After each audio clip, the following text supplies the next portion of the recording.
दिनांक 17/2/26 को करीब 9:30 बजे बहादुरपुर वार्ड में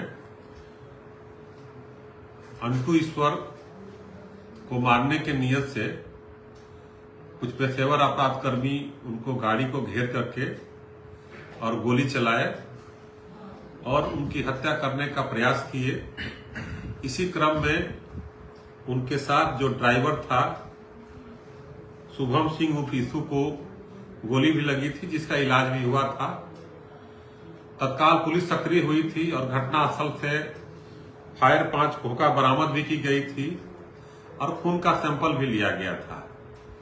उसी दिन से पुलिस अधीक्षक समस्तीपुर श्री अरविंद प्रताप सिंह के द्वारा एक एसआईटी टीम गठित की गई थी और इस कांड को त्वरित रूप से अनुसंधान करने हेतु यहाँ की पुलिस टीम काम कर रही थी और आने जाने वाले मार्ग सभी मार्गों से सीसीटीवी कलेक्शन किया गया था और जो गाड़ी घटना में प्रयुक्त हुई थी उस गाड़ी को भी घटना के पूर्व जहां रखा गया था और घटना के बाद जो भागने की दिशा थी उसके आधार पर सीसीटीवी संकलित किया गया था और उस संकलन के दौरान घटना का उद्भेदन का प्रयास किया जा रहा था।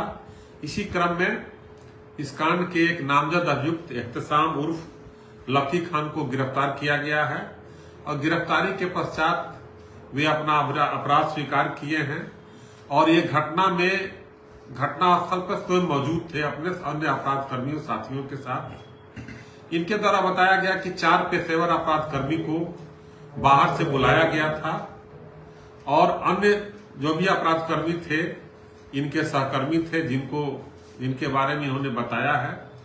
अब पुलिस भी जो अनुसंधान कर रही थी उसी दिशा में कर रही थी। अन्य लोग की गिरफ्तारी का प्रयास जारी है। गाड़ी को भी लोकेट किया गया है कि गाड़ी किसकी थी और इनके द्वारा कुछ तकनीकी साक्ष्य भी प्रस्तुत दिया गया है।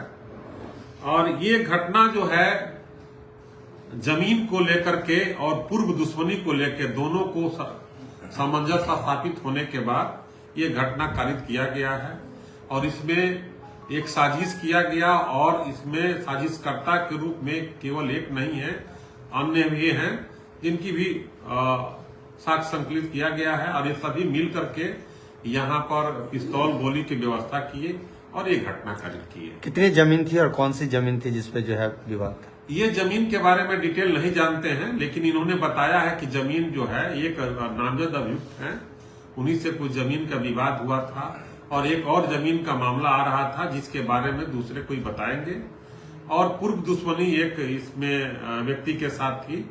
ये सभी मिलाकर के इन्होंने आपस में बनाया समन्वय कि उनकी हत्या की जाए और इसी नियत से हत्या हुई। गंगा ब्रिज से सब बरामद हुआ था, क्या उसका तार यहाँ से जुड़ रहा है? सीसीटीवी फुटेज से जो हम लोग अवलोकन कर रहे थे, जो गाड़ी का नंबर और गाड़ी के आगे जो एक साइन मिला था उस साइन के आधार पर हम लोग गंगा ब्रिज तक गए भी थे और जो वहां गंगा ब्रिज पर गाड़ी बरामद हुई है वही गाड़ी यहाँ घटना में भी प्रयुक्त हुई थी और घटना में प्रयुक्त होने के 2 दिन पहले ये घटना के स्थल के कुछ 1 किलोमीटर की दूरी पर जहां एक नामजद अभियुक्त है उसी के घर के पास लगी हुई थी, वहां से भी सीसीटीवी फुटेज कलेक्शन किया गया है।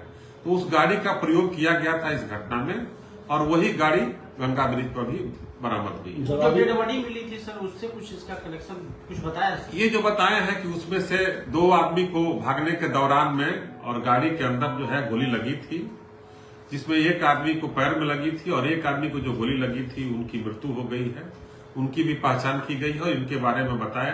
इन्होंने सभी अभियुक्तों के बारे में बताया है डिटेल से, जिसके बारे में अनुसंधान किया जाए। गोली कैसे लगी? गोली कैसे लगी? घर क्या दोनों तरफ से गोली चली थी? ये जब घटना घट रही थी, घटना घटी उसके बाद ये जो है ये मोटरसाइकिल पर सवार थे। ये जो अभी पकड़ाए हैं मोटरसाइकिल पर सवार थे और अन्य अभियुक्तों के द्वारा इनको जो बताया गया उसी के बारे में डिटेल बताया गया है। क्या जवाबी कार्रवाई उस समय जो दोनों तरफ से गोली चलने की बात भी बताया? अभी तक जो शूटर जो पकड़ाएंगे उसके बाद उसमें डिटेल पे किया जाएगा।